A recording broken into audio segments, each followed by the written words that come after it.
Oikos es un antiguo término griego que significa casa, mientras que fobia alude a un tipo específico del trastorno de ansiedad que puede padecer una persona. Ciertamente es un temor fuerte e irracional de algo que representa poco o incluso ningún peligro real. Existen muchos tipos de fobia y el miedo irracional al hogar es uno de ellos, de allí que proviene el término oikofobia.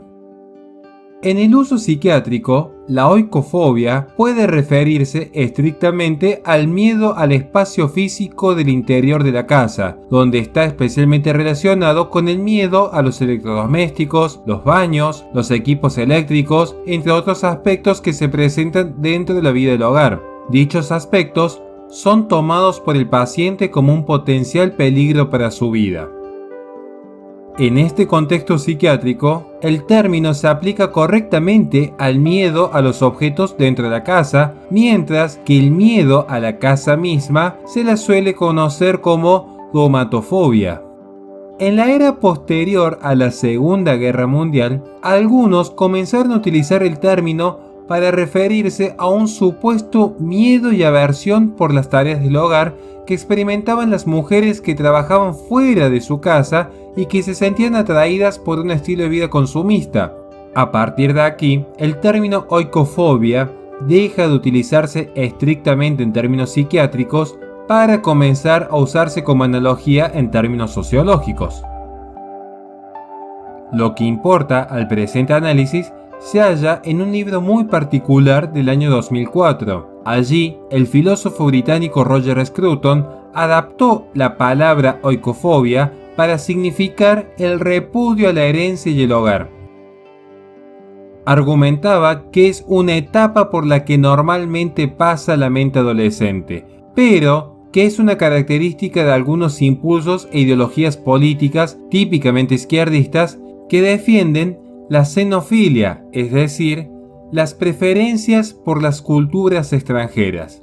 Roger Scruton usa el término como la antítesis de la xenofobia. El analista Mark Tully describe la oikofobia como centrada dentro del establecimiento académico occidental, en tanto la cultura común de Occidente, como el antiguo plan de estudios, buscaba transmitir sus valores humanos.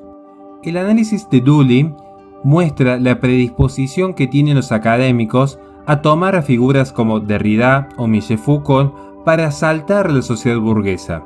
Ciertamente presentan desde la academia una anticultura para justamente desacralizar e incluso condenar y repudiar todo vestigio de tradición, porque supuestamente esta tradición se encuentra dominada por los agentes del poder hegemónico. Curiosamente, y en la actualidad, dicha hegemonía es de hecho netamente progresista. Derrida es un caso paradigmático de oikofobia. En verdad, tanto él como tantos otros pensadores repudian por completo ese anhelo de hogar que satisface las necesidades y las tradiciones teológicas, legales y literarias de Occidente. La deconstrucción de Derrida busca bloquear el camino hacia esta experiencia central de pertenencia, prefiriendo en cambio una existencia desarraigada fundada sobre la nada. Una aversión extrema a lo sagrado y la frustración de la conexión de lo sagrado con la cultura de Occidente se describe como el motivo subyacente de la oikofobia. Y no se trata particularmente de sustituir el cristianismo por otro sistema coherente de creencias. La paradoja de la oikofobia parece ser que cualquier sistema que venga a reemplazar la tradición teológica y cultural de Occidente es bien recibido, aun cuando se convierta en una tiranía peor que aquello que se está denunciando. Scruton describe esto como una forma crónica de oikofobia que se ha extendido a través de las universidades para el resto del mundo bajo la apariencia de corrección política. Algunos analistas políticos han retomado el uso de Roger Scruton para referirse a lo que ven como un rechazo a la cultura occidental tradicional por parte de una élite progresista. En agosto de 2010, James Taranto escribió una columna en el Wall Street Journal titulada Oikofobia. Allí se criticaba a los partidarios del Partido Demócrata por mostrarse a favor de un régimen totalitario de Medio Oriente, lejos de estar dentro de lo que son las corrientes de pensamientos occidentales que tanto han favorecido la vida en libertad. Actualmente, muchos están familiarizados con aquel fenómeno de las personas que culpan de todo mal a su propia civilización, rechazan de manera irracional la propia cultura. Es lo que justamente se denomina como oikofobia, ese miedo al hogar, lo opuesto a la xenofobia que se traduce como el miedo a lo extranjero. Uno puede observar la oikofobia de manera constante, ya sea en quemas de iglesias, vandalismo a símbolos patrios, cancelación de cátedras universitarias, revisionismo histórico ideologizado, rechazo a la propia lengua, reniegue de la identidad, entre tantos otros fenómenos que merecen un análisis puntual uno por uno. El punto es entender cómo se llega al rechazo a la propia comunidad e incluso a la propia familia. Entonces, para entender la oikofobia, debe verse a la misma como un fenómeno sociohistórico predecible. Así como las primeras fases de una civilización tienden a ser naturalmente conservadoras y, usando la jerga actual xenófoba, la tendencia se invierte con el tiempo. De hecho, desde la antigüedad, las civilizaciones o culturas han evolucionado cíclicamente desde la ingenua autopromoción en sus comienzos hasta el autodesprecio en sus periodos de declive. Un estudio de las civilizaciones a lo largo del tiempo, tomando los principales eventos políticos y de literatura que, por ejemplo, aporta la antigua Atenas, Roma, Francia, Gran Bretaña y los propios Estados Unidos, revelan cómo los eventos y las ideologías causan oikofobia y cómo, hoy en día, han creado una cultura de autorrechazo. Si bien estas cosas no han sucedido exactamente de la misma manera en todas las culturas, la oikofobia es un fenómeno de la psicología de las masas y forma parte de la naturaleza humana tal como describen algunos analistas. Parece ser, de acuerdo a grandes pensadores, que las civilizaciones surgen y deben inevitablemente declinar y caer. Es precisamente el proceso que engendra el éxito de una civilización el que conduce a su eventual declive y caída.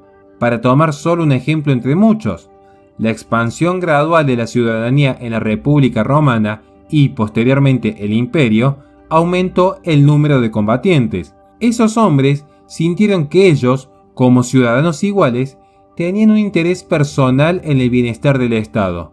Pero esta expansión de la ciudadanía también condujo a la expansión de las nociones de igualdad. Cuanto más se sienten las personas iguales y empoderadas, más se consideran más importantes que el propio Estado y que la propia comunidad. Esto, a su vez, conduce a conflictos internos entre los grupos de interés, y así ampliar la ciudadanía desde el punto de vista del Estado, entendiendo al mismo como comunidad política organizada, tiene consecuencias tanto positivas como negativas, y es un ejemplo de la verdad más amplia de que el mismo proceso que conduce al surgimiento de una civilización también conducirá a su caída. La oikofobia parece ser tan natural como la xenofobia, según el analista Benedicto Beckler de The American Conservative.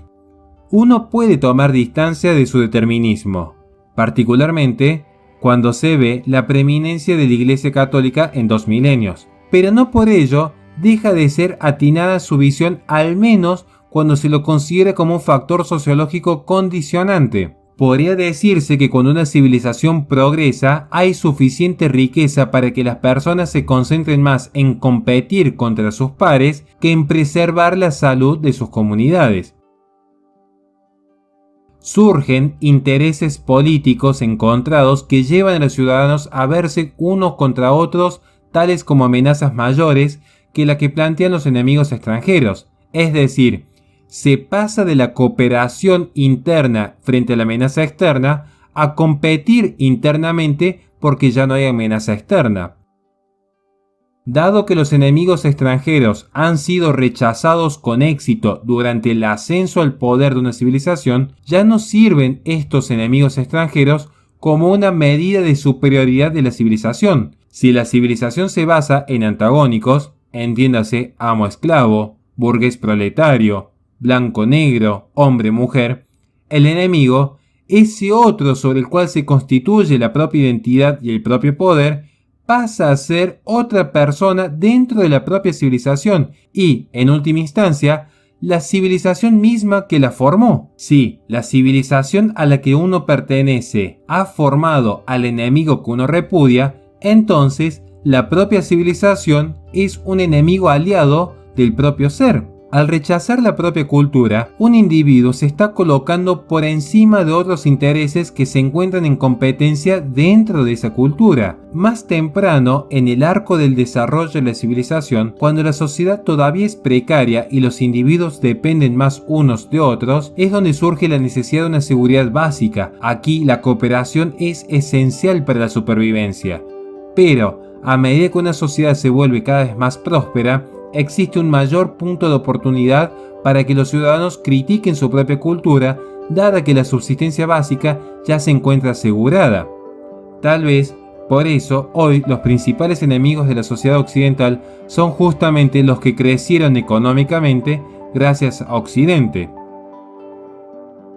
Esperando de manera sincera que estas palabras sirvan a la reflexión, es preciso agradecer a quienes hacen posible este espacio.